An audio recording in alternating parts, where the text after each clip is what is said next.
Very good morning to all of you. And I would like to start this session by posing one question so that I could know um, more about you guys first before I tell you few other things. How many of you are going to appear for the next year mains for the first time? How many of you will have your first attempt next year? Okay. Okay. So most of you and you, it will be your second. Okay. And you first. Okay, fine. Okay, second attempt next year. Fine. First, okay, fine. So, um, it's not that what I'm going to tell is going to be addressed only to first attempters. Basically, I just want to know how many of you have had experience with mains before, or how many of you are freshers in that way. Fresher in the sense someone who has not really appeared for mains or has not had good enough experience with mains. Okay, both are freshers to me. So I just hope that you guys are not appearing for this year mains. This session is not for those who are appearing for this year mains. And I hope those students are not there, right?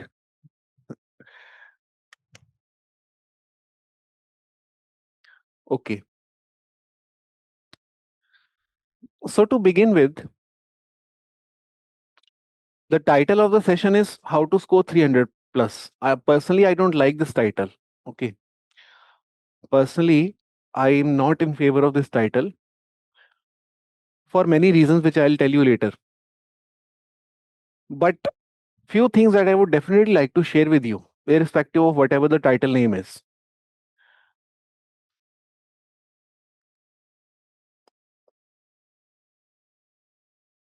How to score above average.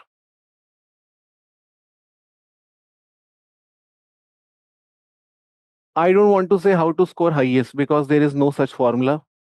I don't know that formula. Okay. Nobody knows it. But yes, there is some method, if not formula. There is some method, there is some process, if not some trick.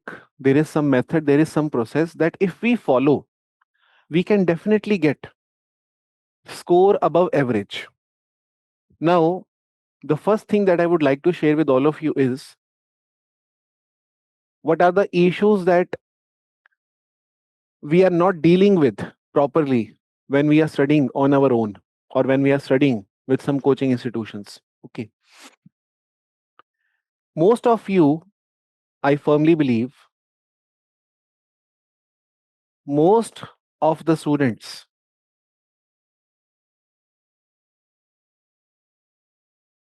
read sociology.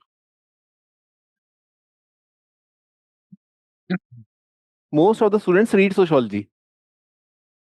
Very few study it. The first important point. Most of us have read or are reading or are going to read. Very few study it. Now, what is the meaning of this? And why I'm emphasizing on the difference between reading and studying? Because everything lies in studies. Read is something that anybody can do. Even a person um, who is not preparing for civil services can read sociology, right? Even a person who just knows bare minimum English language, given that most of us are from English medium, can read sociology. There's nothing um, much of a great deal about it. But when it comes to study, what is the meaning of it? Study means thinking exactly what are you reading, knowing about its application while reading it, trying to think through whatever you have read, trying to find some issues with whatever you are reading, trying to check whether what you have read, can you explain it to someone else? Or would you need to go back to the book or your notes to memorize it and then discuss it? Few things should be by heart, but those things can be by heart if they are in your mind. But most of the times when we are reading, we are not storing things in our mind. We are storing things only in our brain. Brain memory से चलता है, mind memory से नहीं चलता. Okay. आप कोई भी चीज अपने ब्रेन में रखते हो तो आप अपने मेमोरी बॉक्स में रख रहे हो. Mind is beyond memory. Mind is highly conscious entity. It thinks. Brain doesn't think. Brain only gives you signal. Mind is the one which operates, which actually goes beyond what you are reading. Okay, this हम कहते हैं smart आदमी. कोई आदमी smart होता है तो mind से होता है, ब्रेन से नहीं होता. ब्रेन सबके पास है, माइंड भी सबके पास है, बट मे बी कॉन्शियस जिसे कहते हैं कॉन्शियस माइंड, थिंकिंग माइंड शायद बहुत कम लोगों के पास है. Okay. So most of the students read sociology, very few study it, and then still very few write answers,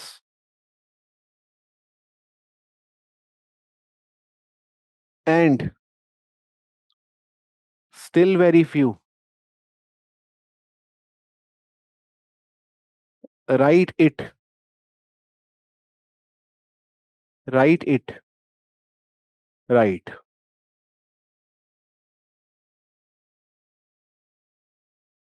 Okay. So सबसे पहले तो we should know where do we stand here. Reading, studying, writing it right. And I'll start with what do I mean by study first. Okay. Most of you guys have read, I'm sure, Thinkers. Okay. This is a chapter that most of us give maximum time to. While reading Thinkers, very few people try to draw correlation between the thinkers. Very few people try to understand what thinker is trying to tell to us. Which means very few of us really try to apply it in our everyday life. Don't think about applying it by reading some current affair. No. You don't have to find application in the Hindu or in the Indian Express or in the EPW. You have to find application in your life, firstly. I believe if you're not able to find application of what you are studying in your life first, how would you then think of its application in the newspaper? Because वो clarity हमें तभी आती है जब हम अपने आप को रखें और उसको फील करने की कोशिश करें. Talcott Parson has talked about theory of social system.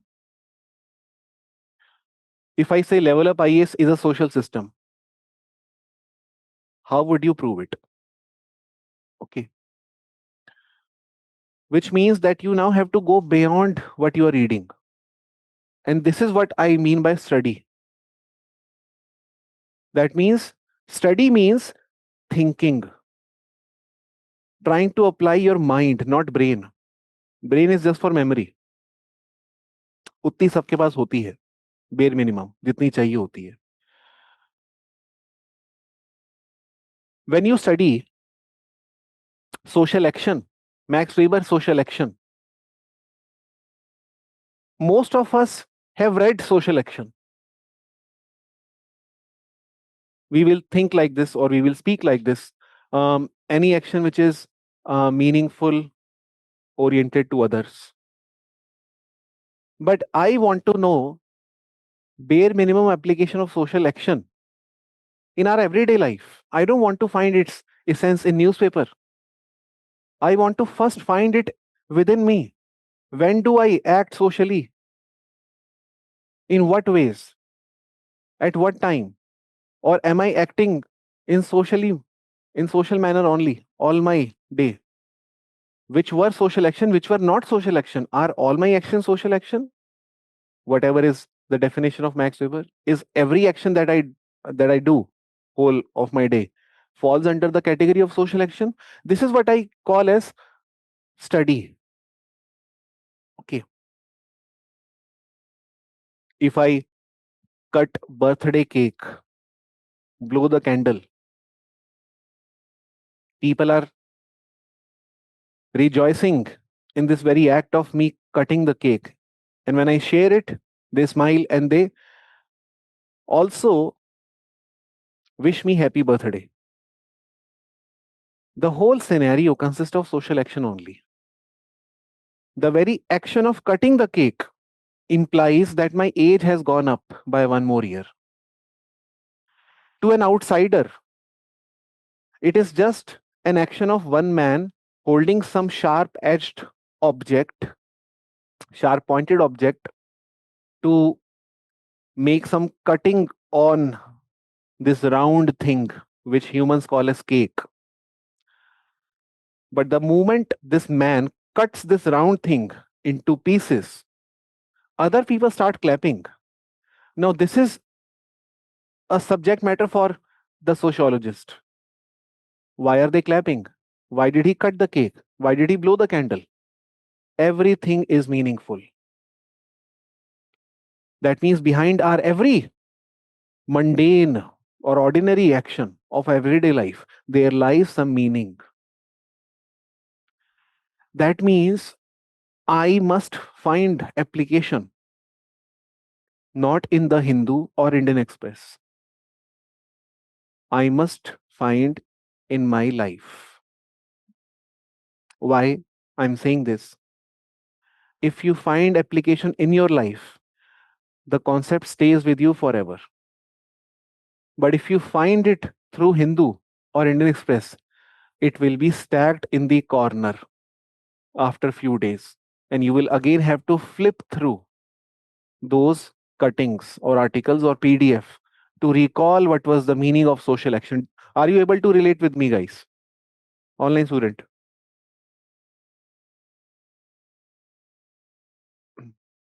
Yes. So, up most of the students actually have one issue that they forget. They would say that when they were reading, they understood everything. But after 20 days, 30 days, they forgot. I'm shocked. How could they forgot? But I don't get shocked when I finally get to know that they had only read 20 days back. But if they had studied 20 days back, they would not have forgotten. और इसलिए मैं बार बार focus करूंगा इसी word के ऊपर, study study study. सब कुछ इसी में है. Okay, don't just complete sociology bye turning pages, by having target that I'll complete these notes, this book, this coaching material within 3 months. No, don't just confuse quality with quantity. If you think finishing subject in 3 months is quality, you are highly mistaken. Because trust me, you will again have to give 3 months after this 3 months. And then you will understand that you ended up giving more than what you actually set the target yourself for. But if you give time to something, in fact, when you read novel, while reading novel also, we don't set target for ourselves. जब हम novel भी पढ़ते हैं हम target set नहीं करते. We just enjoy it, right? We enjoy reading it. And when we enjoy reading it, that means we are actually studying it. जहां read के साथ एंजॉय आ गया, वहां आप समझ लो आप रीड मोड से हट के स्टडी मोड में चले गए हो, बस पता नहीं चल रहा है। वो हम कैजुअली अब रीड बोल रहे हैं उसको, I am reading a novel, I am on a novel, but actually we are studying novel when we are enjoying it. We are trying to interact with those actors in the novel, trying to relate their life with our life. That is why we are enjoying it. We are trying to connect ourselves with the author who has written the novel. We are actually trying to put ourselves into the shoes of the person who has written the novel, the characters who are playing their roles in the novel. And that is why by the end of it, we remember it for many years to come. Why do we remember movies which are hardly 3 hour long? Why do we remember songs which are hardly 3 minutes long? Why do we remember novel which are hardly 10 days long? Maybe because we are enjoying it. This is the basic essence. We enjoy it. And we enjoy it does not mean that we are having popcorn while watching or listening to them. We are actually relating to them. We are understanding every scene, every word. We are actually studying them, knowing them. But when it comes to our exam, which is very crucial, and this is not a university exam, it's a competitive examination. No more you can afford to just read. You have to study. And study implies enjoying things. And you enjoy when you struggle initially to put yourself into shoe of every thinker. Put yourself into the concept. See yourself in that concept. And then you start enjoying it. You start relishing the subject.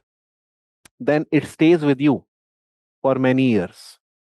And then at least you will not say, Sir, I'm not able to recall it. Pada to tha.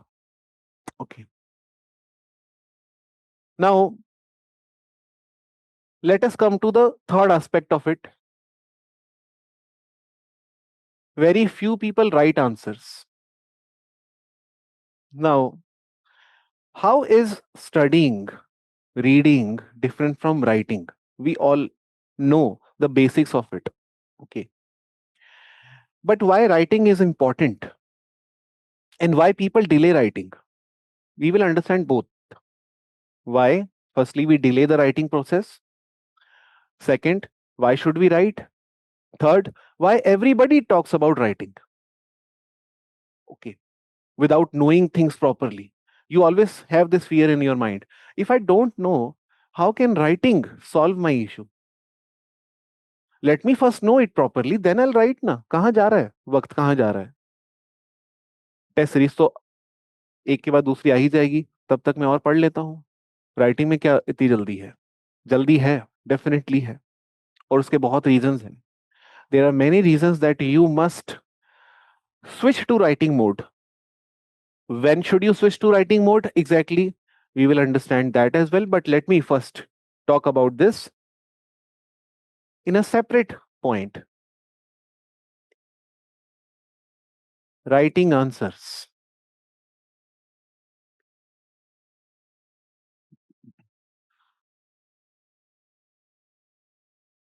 Just like I talked about first point, most of us are reading, very few people study. Again, I'll write here something. Most of us, or most of the students,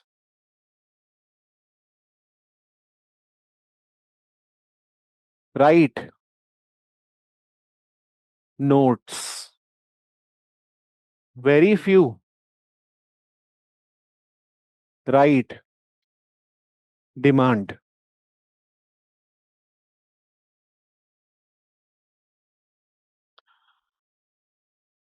Most of the students write notes, very few write demand. And still very few write demand with good structure.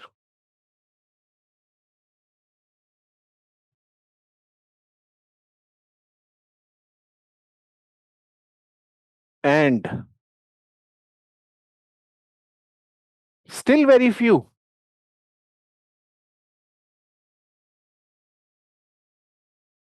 write demand with good structure on time.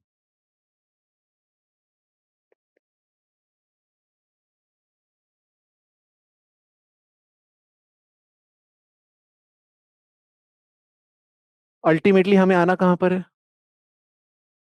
हमें इन दोनों sentence के last point पे आना है। हमें इन दोनों sentence के last point पे आना है। मैक्सिमम की शुरुआत इस सेंटेंस के फर्स्ट पॉइंट से होती है। ओके। और बहुत मिनिमम इस सेंटेंस के लास्ट पॉइंट तक पहुंचते हैं। इसके पीछे मैथमेटिकल रीजन भी है, क्योंकि वैकेंसी वैसे लिमिटेड है। बट उस वैकेंसी में क्वालिटेटिवली जो स्टूडेंट्स बैठ रहे हैं वो वही होंगे जो लास्ट पॉइंट तक पहुंचे हैं। दोनों बातें हैं, क्वांटिटेटिव फैक्टर भी है, क्वालिटेटिव फैक्टर भी है। ओके। और अब समझने की कोशिश करते हैं हम इसी सेकंड पॉइंट में कि what is the difference between notes and demand, writing notes and writing demand. I often say this, I often repeat this, and also in Foundation Crash Course class, I emphasize a lot on this point. If you are asked this question that what is ideal type of Max Weber? Okay, I'm intentionally giving example from thinkers mainly because we spend a lot of time reading them, so we can easily relate to those examples or those questions. What do you mean by ideal type is the question. In this question, you can safely assume whatever you will write will be right, provided you remember. Okay, that is the bare minimum condition. You remember the keywords, you remember the features. But if you are asked a question, how Max Weber used ideal type in his theory of social action and bureaucracy, now here comes something for which you will have to go beyond reading mode, beyond notes. You will have to actually correlate two distinct concepts which you read in distinct pages. Here, examiner expects you to not just write whatever you know, but to write what is demand. And here you will have to switch yourself from note mode to demand mode. Basically demand, जब हम word use करते हैं, कई बार लोग use करते हैं demand लिखो, बहुत टॉपर्स ऐसे बातें करते हैं और बहुत टीचर्स भी ये सब बोलते हैं और कुछ सेलेक्ट स्टूडेंट्स भी बोलते हैं डिमांड डिमांड डिमांड। क्या होता है डिमांड और क्यों लोग इसकी इतनी बात करते हैं? क्योंकि if everybody is going to write answer, everybody can't be right. If demand is not sacred, if just answer is sacred, then everybody is right, everybody should get high score.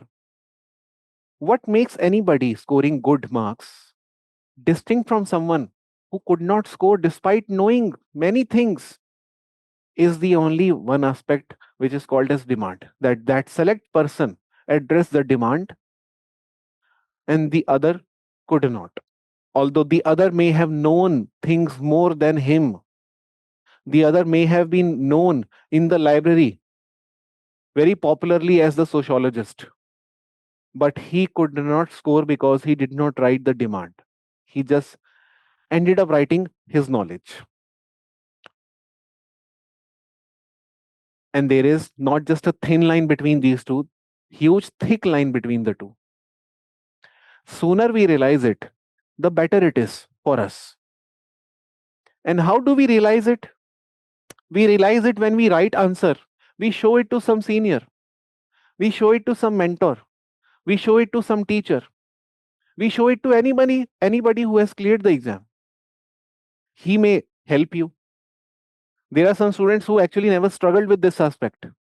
In fact, they can't even relate to this aspect because few people organically address demand only. And when they start writing, they're actually addressing demand only. So those few don't face this problem, but most of the students actually face this problem, and many of them do not even know that this is the problem that they're facing. Very likely, most of the students do not know that they face this problem. It is only when they show their answers do they realize, okay, this was the issue.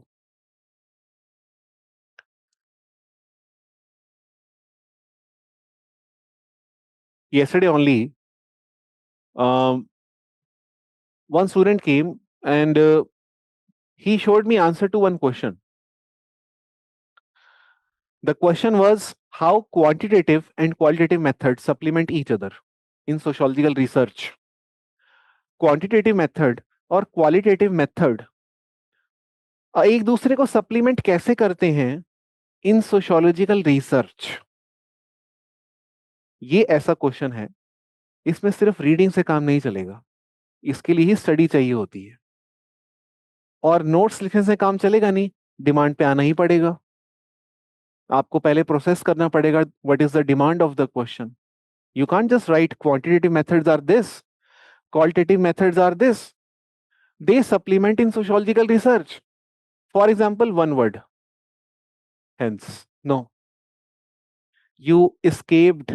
You tried to escape the demand. You ended up writing your notes. So, demand would mean that you actually show how quantitative method and qualitative method both are useful in combination in a sociological research. You can't just rely only on quantitative method like survey.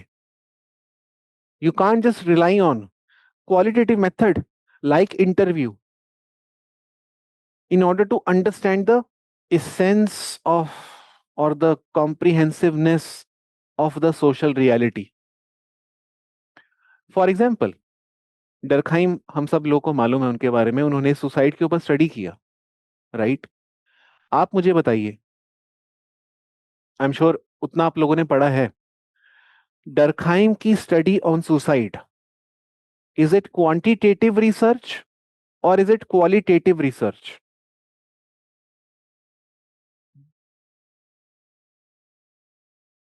Online students, Durkheim study on suicide, is it quantitative research or is it qualitative research?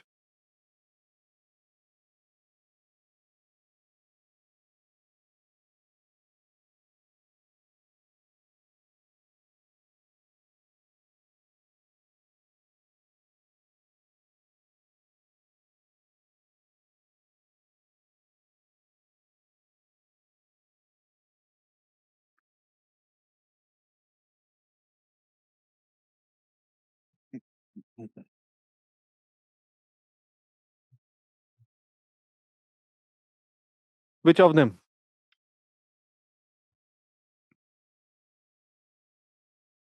Quantitative, quantitative, quantitative.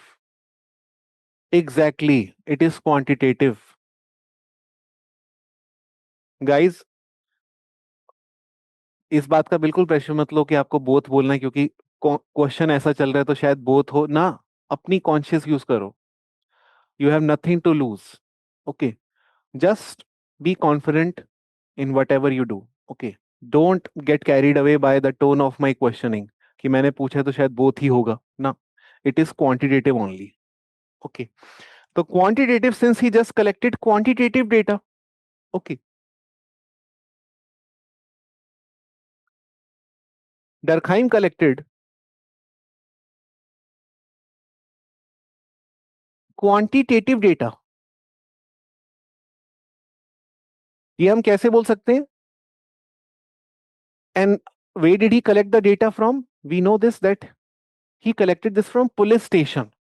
Okay, from official records.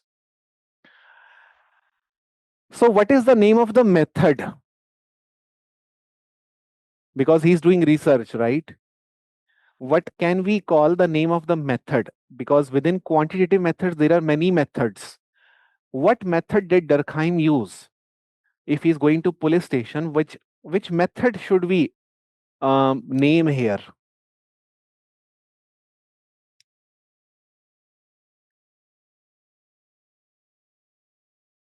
एकदम openly सोचो. Don't be afraid of being judged bye anybody. जो आपको लग रहा है बोलो. इस पूरे प्रोसेस में मेथड क्या यूज हुआ है? डरखाइम बस अपने घर से पुलिस स्टेशन जा रहे हैं और पुलिस वालों से बोल रहे हैं कि जरा डेटा देना उन लोगों का जिन्होंने सुसाइड किया है अभी तक. पुलिस वालों ने उनको डेटा दे दिया. मेथड का नाम क्या है?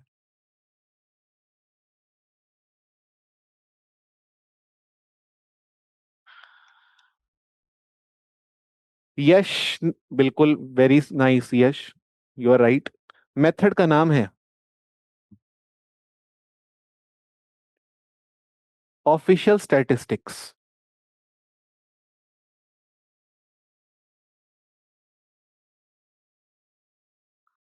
अब एक सेकंड के लिए आप ये सोचोगे, बट इसको मेथड क्यों बोला जा रहा है?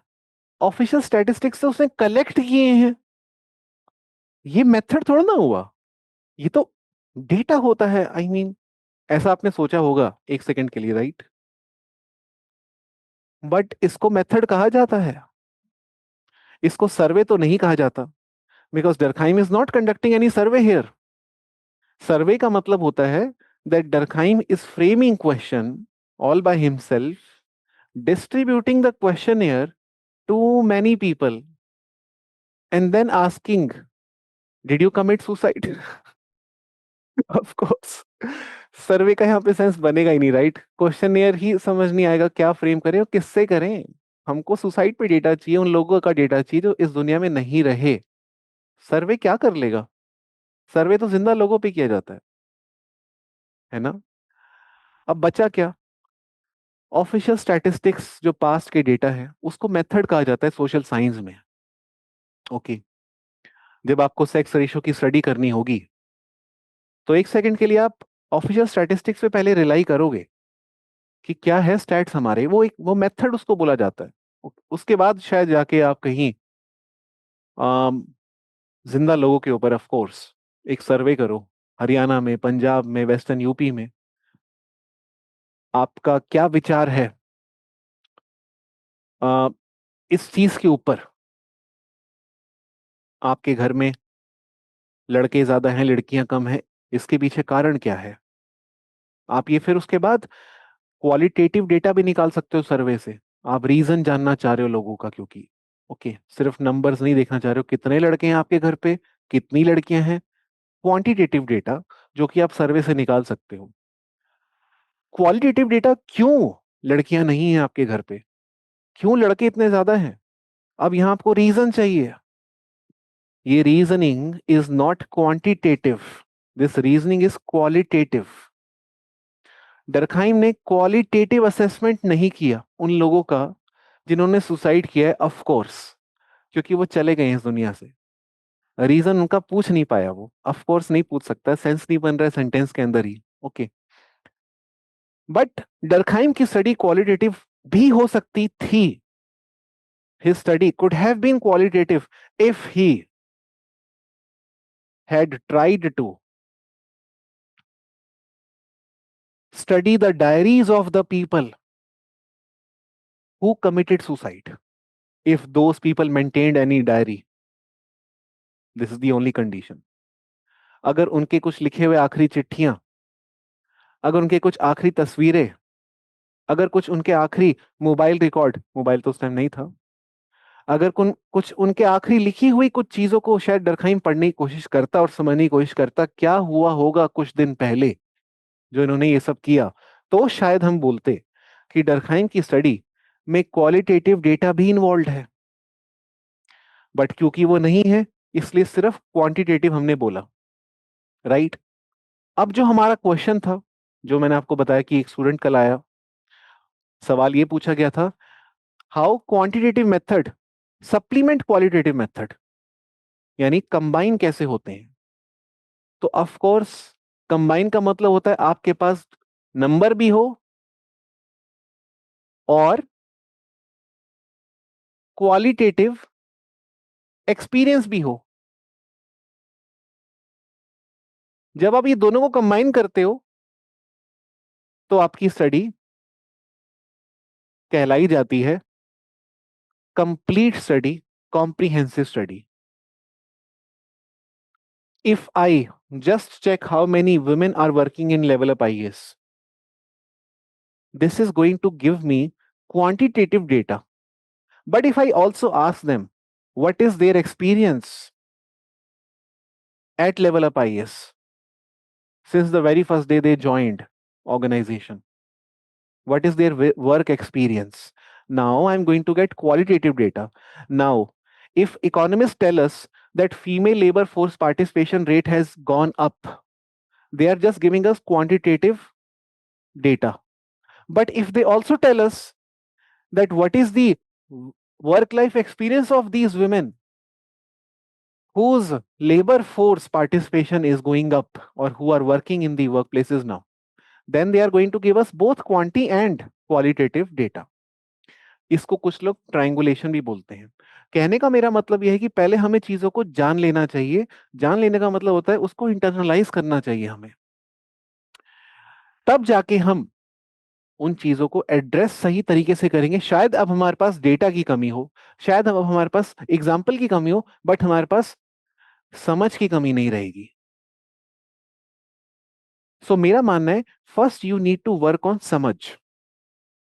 वंस द समझ is clear, it is easy to fit examples into that samaj.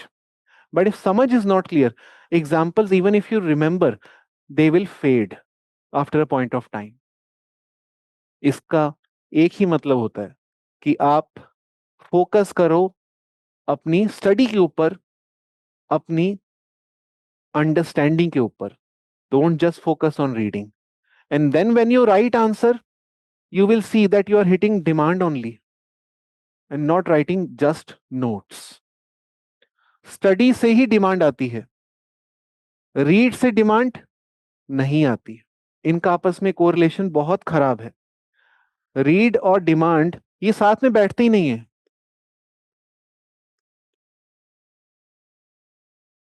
सिर्फ स्टडी और डिमांड ही आपस में बैठ पाते हैं।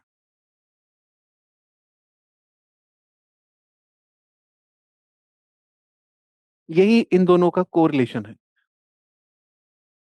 दोनों एक दूसरे के लिए बने हैं। Still very few people write demand with good structure. Now let me come to this. What do I mean by writing demand with good structure?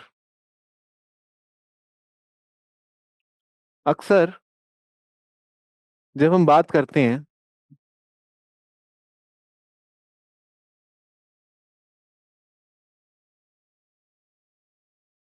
Presentation की, तो आखिर में उसका मतलब क्या है? Does presentation mean using multiple color pen? Does presentation means good handwriting? Does presentation mean good indentation? Does presentation means underlining, italics, bold, box? What is the meaning of presentation? To what extent can we employ those techniques of presentation?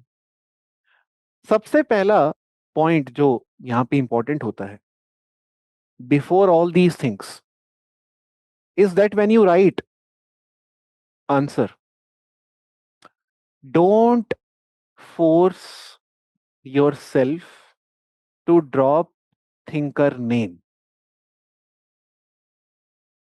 The moment you get free from this burden of think thinker name, then you can assume you are actually going to write what is demanded.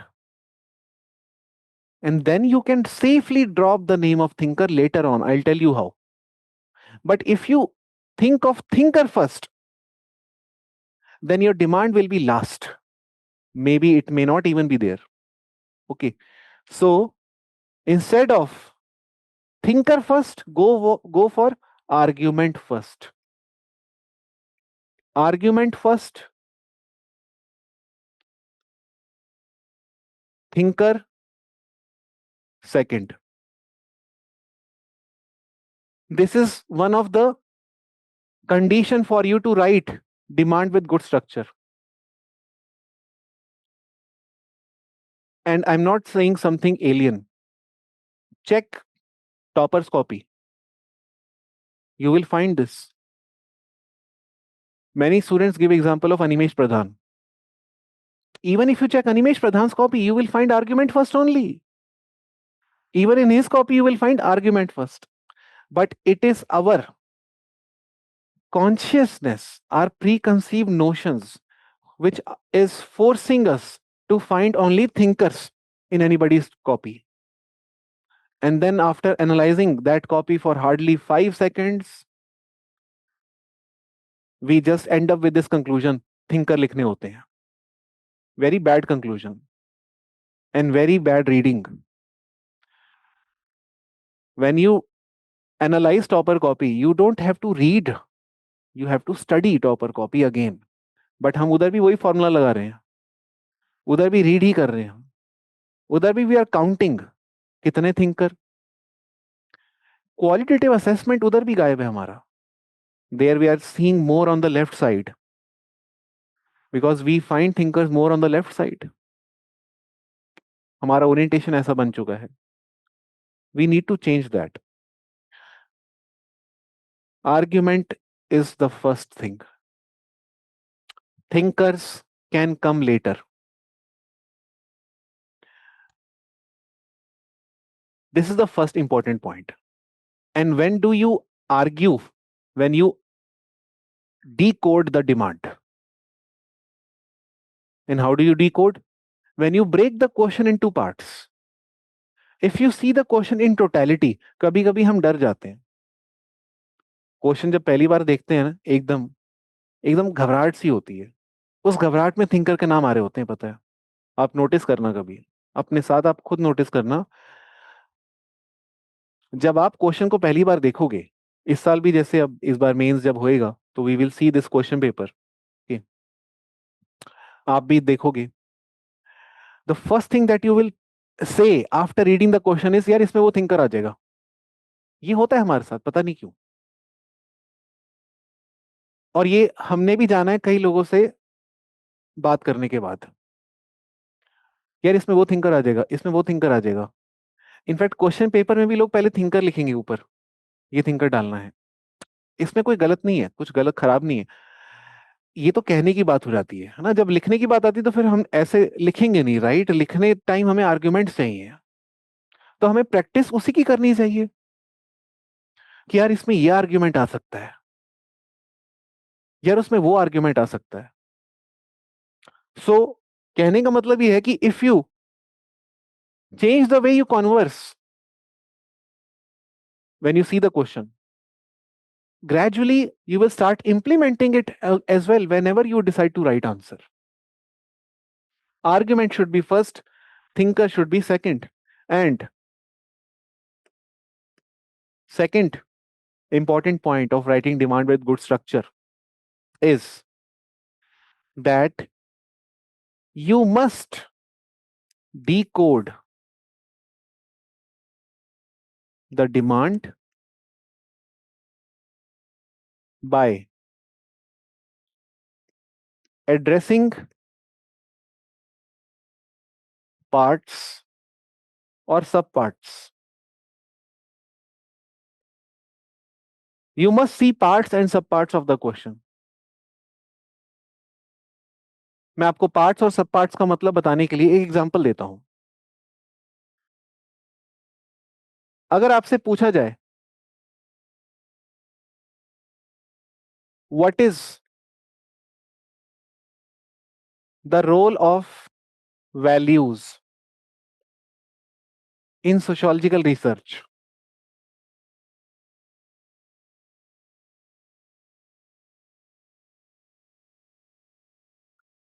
Suppose this is a question, आखिर values का role क्या होता है research में, sociological research में? अब हमारे दिमाग में बहुत कुछ आएगा, देखो हमारे दिमाग में आएगा वैल्यू फ्री अप्रोच होती है, वैल्यू न्यूट्रल अप्रोच होती है, हमारे दिमाग में सब कुछ आ रहा है। मैक्स वेबर ने वैल्यू न्यूट्रलिटी की बात करी थी, ऑगस्ट कॉम्ट ने वैल्यू फ्रीडम की बात करी थी, डरखाइम ने भी कहा था वैल्यू से फ्री रहना है। हमारे दिमाग में सब कुछ आ रहा है, बट अभी रोल ऑफ वैल्यूज नहीं आया है कि वैल्यूज का रोल क्या है। बाकी उसके आसपास के वर्ड सब आ रहे हैं। ओके, हमें अपने आप को फोर्स करना पड़ेगा to think on what is asked. If I say values का रोल, सबसे पहला तो यही आ जाता है कि आपका टॉपिक जो है जिस पे आप स्टडी करने जा रहे हो वो इन्फ्लुएंस हो जाता है। If I am feminist by heart, my values will influence me to study on topics like gender inequality. तो वैल्यू का रोल क्या हुआ? Topic selection. यहां पे मेरे को कोई प्रेशर नहीं लेना पड़ा वेबर का, डरखाइम का, कॉम्ट का, बस मैंने डिमांड का सोचा, सिर्फ डिमांड। अब ये लाइन बोलते ही हमारे दिमाग में कुछ आ रहा है। मैक्स वेबर ने भी ऐसा कुछ कहा था कि वैल्यूज का इन्फ्लुएंस थोड़ा बहुत टॉपिक पे चलता है। अब वेबर को यहाँ पे थोड़ा सा डाल देंगे हम ऑर्गेनिकली, बट पहले हमने रोल ऑफ वैल्यूज का सोचा, यानी role of value is the part of the question that can't be left unaddressed. If we focus only on value, we will miss out on role. So, role is important. This is what I want to emphasize.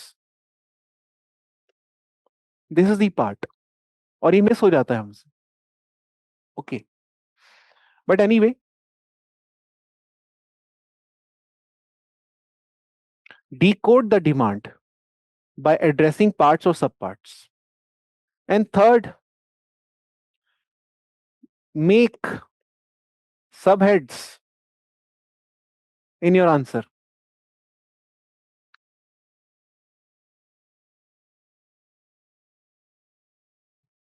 Make subheads in your answer. Subheads means your answer must have some subheadings. This will actually help examiner to locate each part in your answer. ये सिर्फ आपकी help नहीं कर रहा है, और ये आपको ज्यादा नंबर दिलाने के लिए नहीं बोला जाता है, ये एग्जामिनर को रीड करने में आसानी हो उसके लिए बोला जाता है।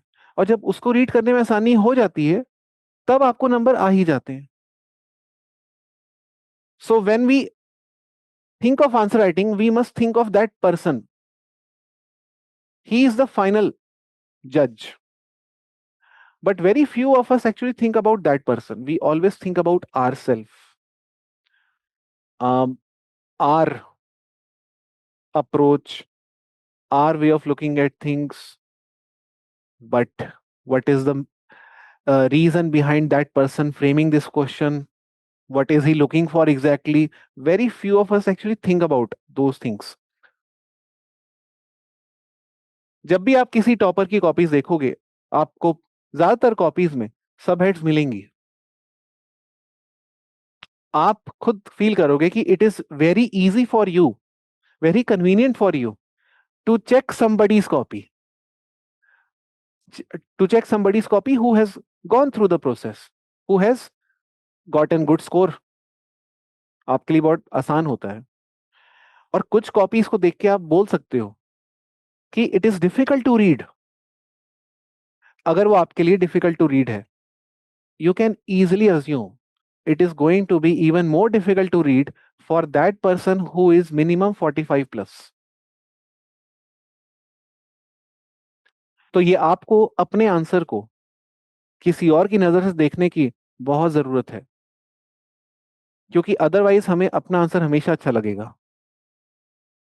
बट जब हम अपने आंसर को किसी और की नजर से देखते हैं, we actually get some insights that we did not think in the first place. And last point, whenever you write demand with good structure, it also implies that there is flow in your answer.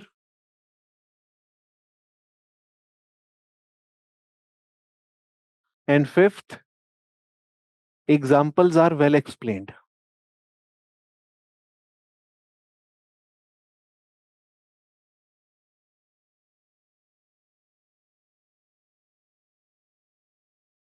Now, what happens is, as I told you, most of us do what? Most of us keep thinker first, no issue, until demand is addressed.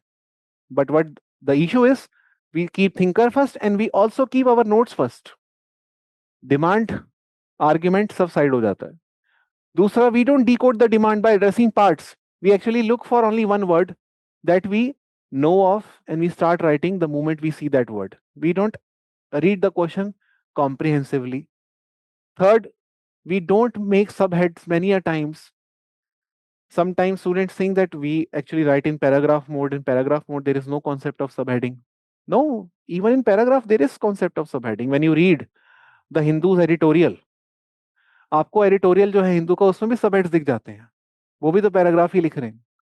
तो वो हमारे लिए, अगर imagine करो कि we read a Hindu editorial without any subheads, क्या होगा? We will not read it. ये होगा. बट सबहेड्स आती ना, हमें एक एक ब्रीदिंग स्पेस मिलता है कि ओके, ये हेडिंग दे रखी है तो मे बी इसके अंदर शायद उसके ऊपर पॉइंट्स दे रखे हैं, वो हमारे लिए लोकेट करना आसान हो जाता है. उस टाइम हम एग्जामिनर ही हैं और वो कैंडिडेट ही है जिन्होंने वो आर्टिकल लिखा है. आप ऐसे सोचो, वो पावर रिलेशन ही चल रहा है जहां पे एक तरीके से ही is trying to convince us his point, and we are actually getting convinced when we read end to end, only if there is proper subhead. Otherwise, we may ignore that and we may even watch some YouTube video to understand the meaning of the article. Okay. Subhead is important. And there is flow in your answer. What does it mean? Answer should not look like patchwork. ये value ये रहा, role of value ये रहा, role of value not so important करके भी ऐसे बना दिया. क्रिटिक ऑफ फ्लो का मतलब होता है that some contextual statement must be there. Okay. Imagine you read a book, and in that book, you read what is value, what is role of value, why value is not important. Like this, you may not feel connected, although you may consider it ready-made points, but you will forget after a point of time. You don't forget, and you internalize only when you see some contextual flow between why values, who was the first person to have talked about it, what is the significance of it. I mean, there must be some flow, like the way you maintain an essay where things don't look like patchwork, things actually look connected.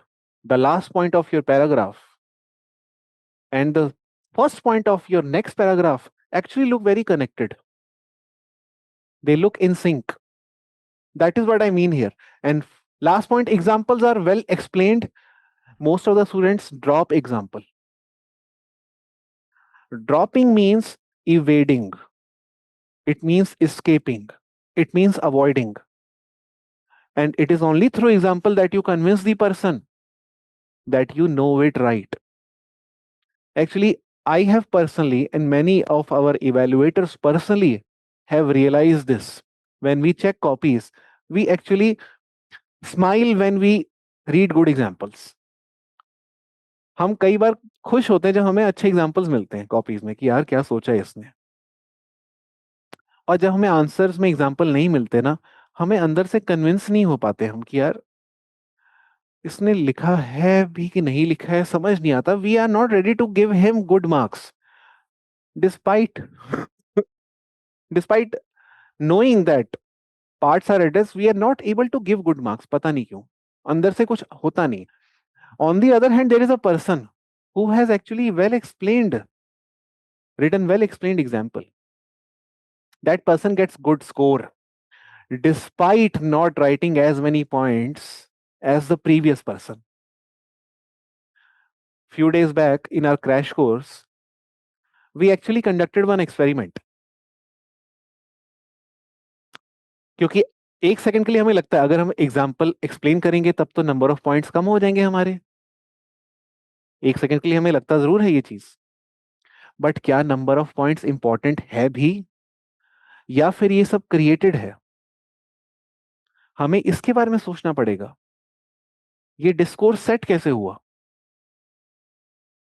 जब आप अपने answer को, हमने crash course में अभी experiment किया था, दो स्टूडेंट्स का आंसर एक ही क्वेश्चन का, we shared answer of two students on the same question with everybody in the crash course.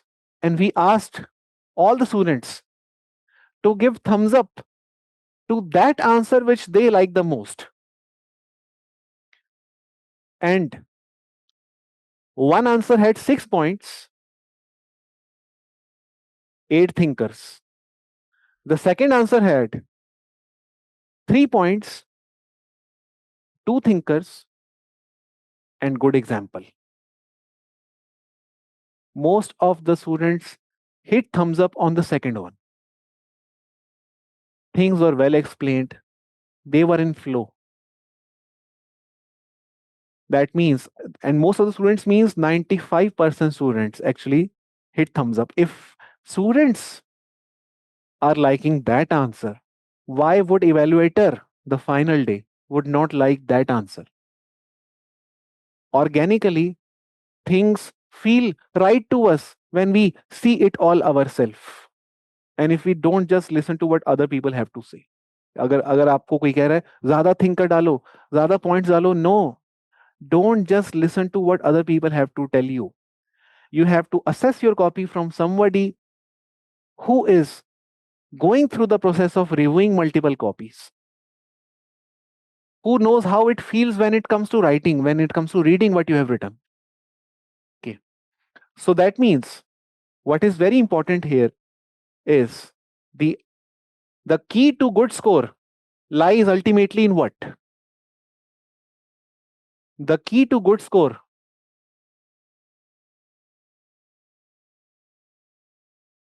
or above average score lies in study,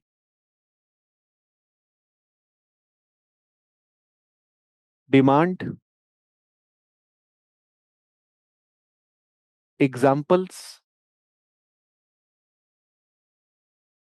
and structure. In this, I did not say number of thinkers, number of points. Most of the students will tell you number of thinkers, number of points. No. अभी उनको उस stage पे आना बाकी है जहां पे उनका आंसर पढ़ा जाए किसी और के द्वारा, जो उनको बता सके this does not help. Ultimately, what helps is this only. And when you check somebody's copy, you always look for these four. You will find these four. Right? And sir, is it also advisable to box the keywords or we should underline it? Yes, one more thing which I would like to emphasize here is do not ever box thinker's name. I have seen many copies. People have habit of boxing the thinker name. Why? What you should box is the role of value, not Howard Becker. आपसे अगर पूछा जा रहा है what are the role of values? What is the role of values? I will box every role of the value. Not that person who has talked about this role.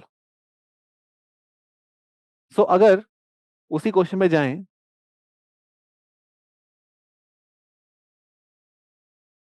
role of values,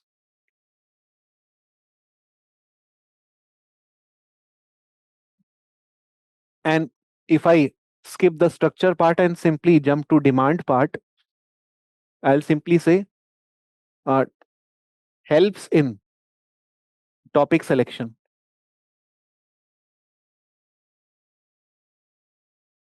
This should be boxed. This is the first role that I have written. Okay. Second, helps in method selection.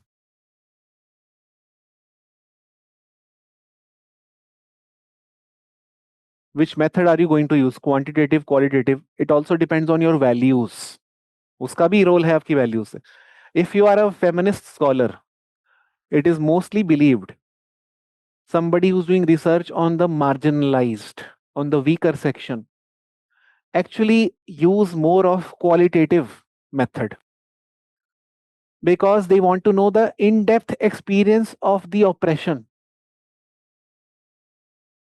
And उसके लिए आपको क्या चाहिए होता है? दिल चाहिए होता है और समय चाहिए होता है. और माना जाता है कि women researchers do give it, और मेल रिसर्चर्स बड़े ही वैसे होते हैं, नॉन इमोशनल टाइप के. They don't go into details, they would simply ask you, अच्छा कब कब एक्सप्लॉइट होते हो, कितने बजे. उनकी अप्रोच बड़ी मैकेनिकल लगती है. बट विमेन और अ फीमेल रिसर्चर और ट्राइबल रिसर्चर और दलित researcher who are working on marginalized, they will actually try to know the details. आपकी वैल्यूज ही इन्फ्लुएंस कर रही है किस मेथड से आप जाओगे. तो मेथड को ही हम, उस रोल को ही हम यहाँ बॉक्स कर रहे हैं. We are not boxing thinker name. और जब आप इसके अलावा और बहुत सारे बॉक्स लाओगे बीच में, पता है क्या होगा इवेंचुअली? अगर आपने थिंकर्स को भी अलग से बॉक्स किया बार बार, तो होगा ये, boxing will lose its relevance. और ये आपको वही इंसान बता सकता है जो आपका आंसर पढ़ रहा है, क्योंकि उसको पढ़ते टाइम एक डिसोनेंस हो रहा है, dissonance, cognitive dissonance.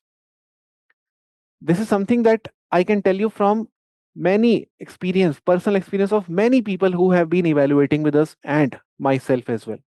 When we see multiple underline, multiple box, we start feeling किया ही क्यों फिर? If everything is underlined, then nothing is underlined. If everything is boxed, nothing is boxed. It has to be minimal, bare minimum.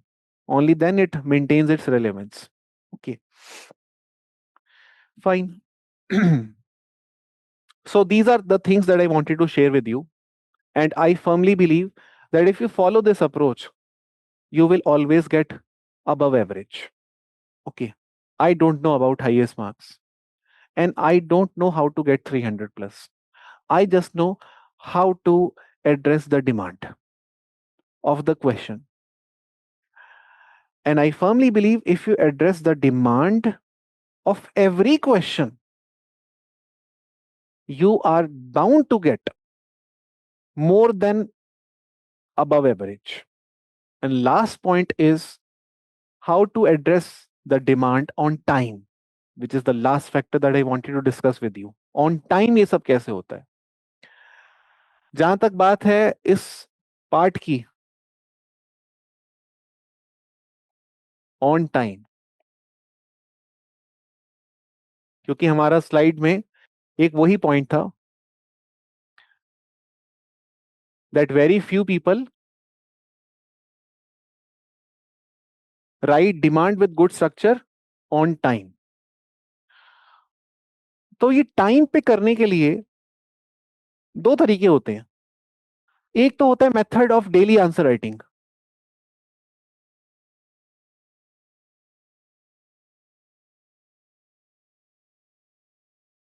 This is one method कि you write daily answer. Many toppers suggest, many seniors suggest, many mentors suggest, many teachers suggest that write 2 questions daily. ऐसे बोला जाता है. Write at least 1 question daily. And second होता है कि आप सिर्फ डेली आंसर राइट मत करो. Daily answer right and record और एनालाइज टाइम टेकन. एक होता है सिर्फ आंसर राइट करो, और एक होता है आंसर राइट करते जाओ और चेक करते जाओ आपका टाइम इंप्रूव हो रहा है लिखने का, या वो उसमें कोई चेंज नहीं आ रहा? Suppose I follow toppers advice and I actually started writing 2 answers daily. But in order to write 2 answers daily, I'm taking 1.5 hours. Fine. Now, the question that I must ask myself is that if the two questions required at max, considering both are 10 marker, so they at max required 16 minutes. If two questions required 16 minutes, why did I take 1.5 hours?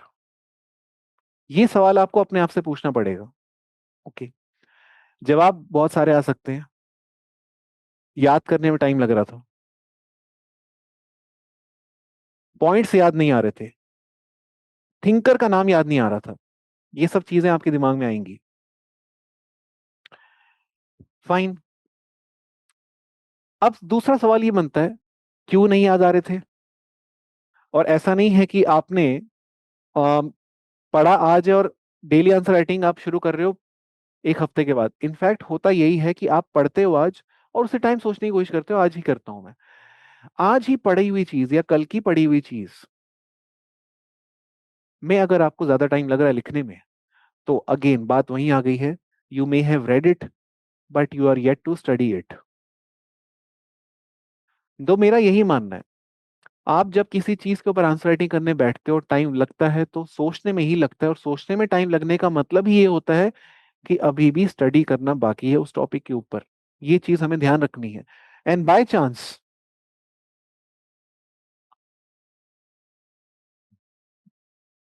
आपने daily answer writing किया और आपने time भी note किया, and you actually realised that you started off with 20 minutes per question, and you have managed to write answer or finish answer within a span of 12 minutes now, which is great improvement.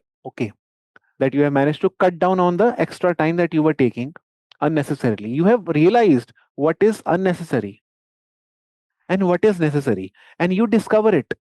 And how do you discover it? When you do daily answer writing, record, analyze the time taken, and finally, when you get it approved from mentor. Okay. Then you finally get to know that what initially you were writing was consisting of many unnecessary things. Now the question is, other than daily answer writing, what can we do on time करने के लिए चीजों को?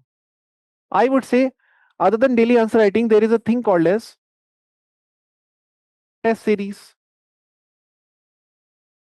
All the students who are going to appear for the next year,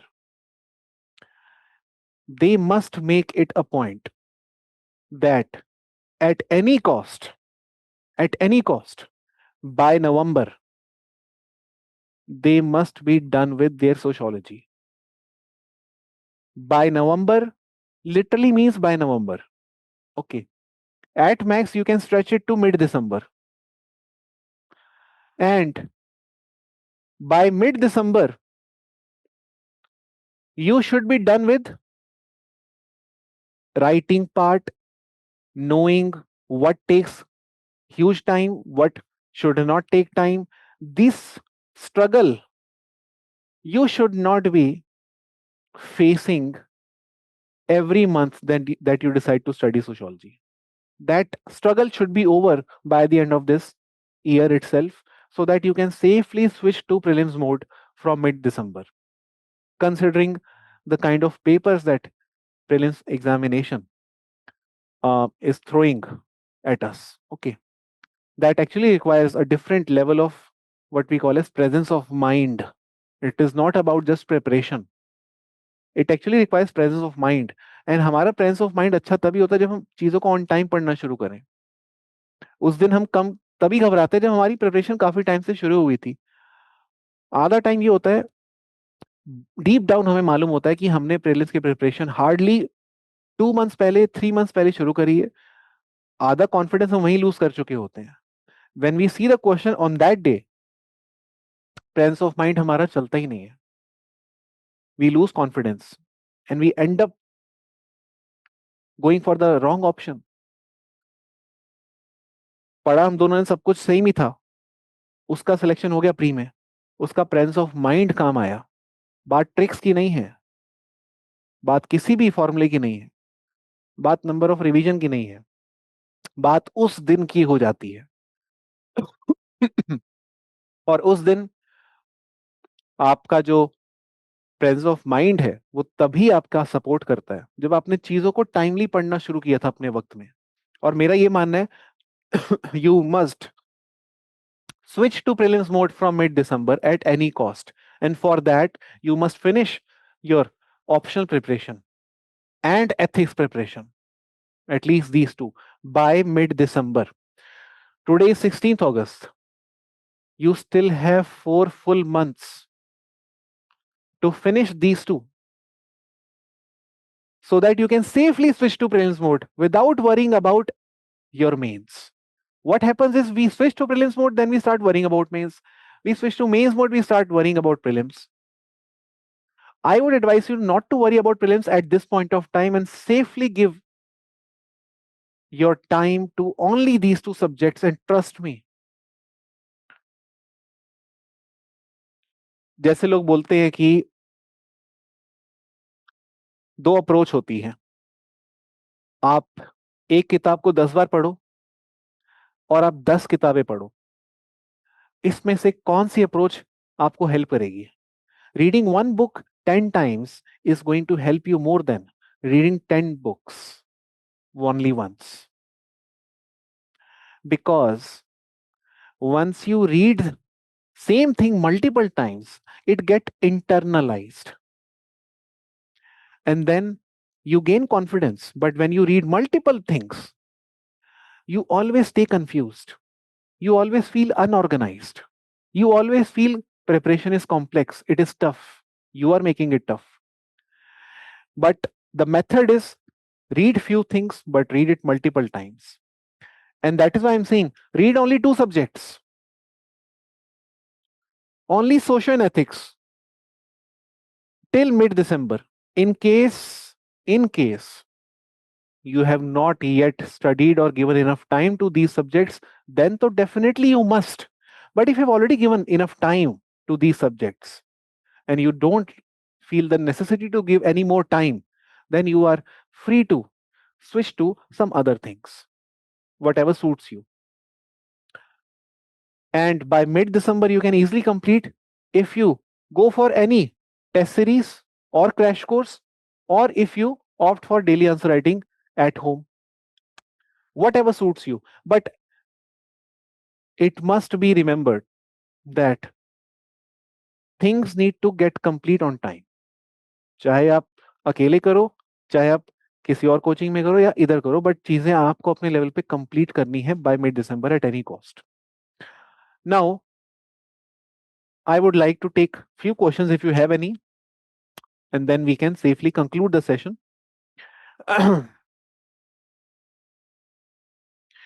Sir, okay. Any reference for note making? I don't know whether this question was covered or not as I joined a bit late. I'm sorry. Any reference for note making? Okay, fine. Kunal is Atharva. Sir is writing in all pages assigned necessary. Is writing in all pages assigned necessary. Okay. Vaibhav, what makes us constantly seek more, even without complete understanding? When our existing notes are already scattered in bulk, does it come from curiosity, confusion, or simply the fear of missing out? Very nice question Vaibhav, बिल्कुल आपने बहुत अच्छा question पूछा है.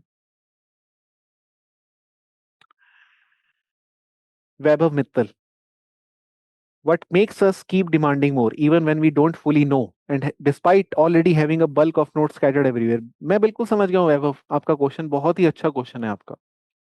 वैभव पूछ रहे हैं हमारी चीजें ऑलरेडी हमारे पास जो हैं We are yet to complete them. Still, why do we long for more? Why do we need to get that stuff which we believe we don't possess?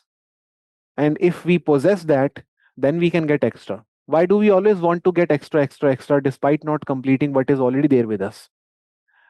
Well, it is not just limited to preparation of UPSC examination per se. This is what the basic tendency of human being is like. ठीक है, वो basic tendency को आप सवाल उठा रहे हो, वो टेंडेंसी है, उस टेंडेंसी के ऊपर ही जीत करना आपको दूसरों से अलग करता है। और वो तब होती है when you check PYQs. Trust me, there is no dearth of books, resource, notes, or knowledge. You can always feel happy when you read more, know more, but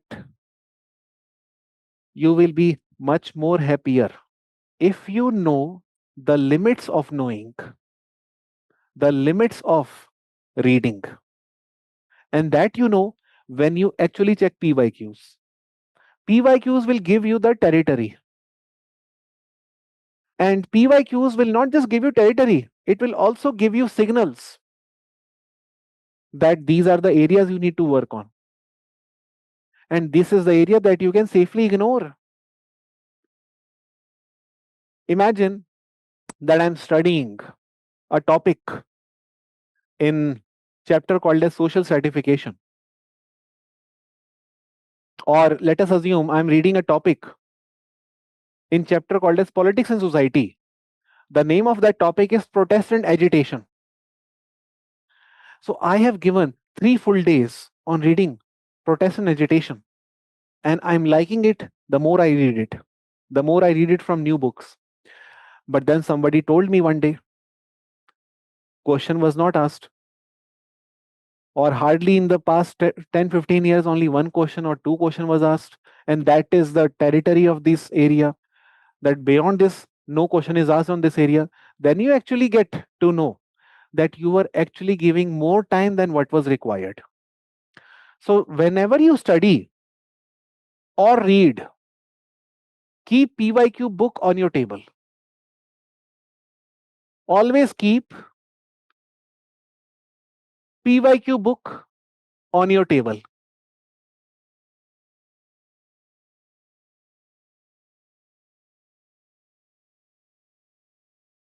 This will compel you to define limits to what you do. And how do you do it?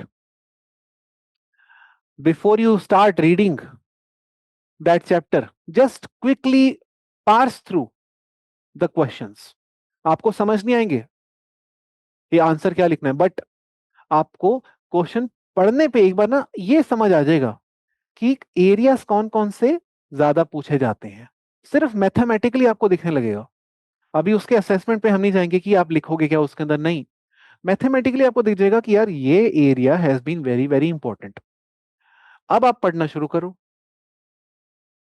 और जब आप पढ़ोगे actually you will not just give equal amount to every topic, equal amount of time to every topic. You will actually give more time to few topics and few minutes or hours or days to many topics. ऐसा भी होगा. Because one thing is for sure, you can't give equal amount of time to every chapter, every bullet point. How do you decide? Only through PYQ. And trust me, whenever you read somebody else's notes, you will also feel that you would want to go through those notes as well. ये भी होता है हमारा, ये तो हमारे अंदर का एक इंसान है जो हमारे इस जीवन में हमेशा ही रहेगा हमारे साथ। ये इंसान कोई वायरस नहीं है, ये एक नेचुरली एग्जिस्टिंग एक सोल है हमारे अंदर की, जिसको हमेशा एक कमी फील होती है हमारे अंदर, जिसको हमेशा रोम अराउंड करना है।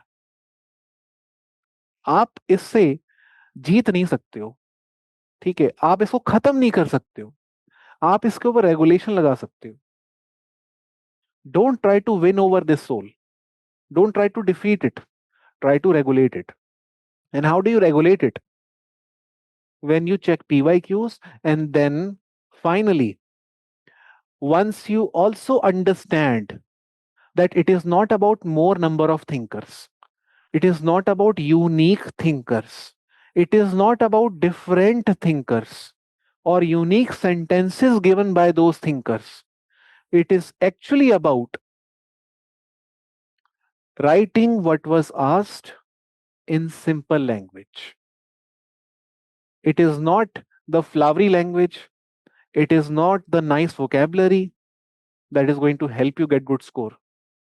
It is only and only simplicity of your language and sophistication of the demand that you address that is going to help you get good score.